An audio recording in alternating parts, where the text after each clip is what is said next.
અલ્પેશ ઠાકોરને લઈને સમાચાર સામે આવી રહ્યા છે। અલ્પેશ ઠાકોરને ગેરલાયક ઠેરવવા કોંગ્રેસે કવાયત હાથ ધરી છે। પાર્ટી પર વિશ્વાસઘાતનો આરોપ લગાવનાર અલ્પેશ ઠાકોર સામે કાર્યવાહી કરવામાં આવી છે।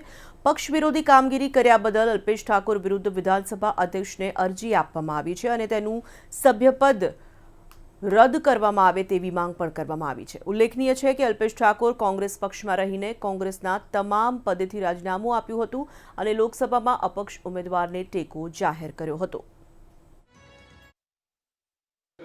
અલ્પેશ ઠાકોરજી કોંગ્રેસ પક્ષના નિશાન ઉપર પંજા ઉપર ચૂંટાયા હતા અને ચૂંટાયા પછી પાર્લામેન્ટની ચૂંટણીની અંદર અને પેટા વિધાનસભાની ચૂંટણીની અંદર બનાસકાંઠા પાર્લામેન્ટની ચૂંટણીની અંદર એમને અપક્ષ ઉમેદવારને એમને મદદ કરી છે।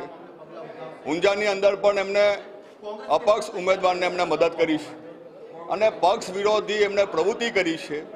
કોંગ્રેસ પક્ષમાંથી એમને રાજીનામું આપી છે અને આનો પૂરેપૂરો અભ્યાસ કર્યા પછી કોંગ્રેસના મોવડી મંડળે એમનો નિર્ણય લીધો છે અને એમના નિર્ણયના આધારે આજે અમે દંડક તરીકે અને અમારા કોંગ્રેસ પક્ષના ધારાસભ્ય બળદેવજી ઠાકોર સાથે આજે અમે વિધાનસભાના સચિવશ્રીને અમે અપીલ દાખલ કરી છે।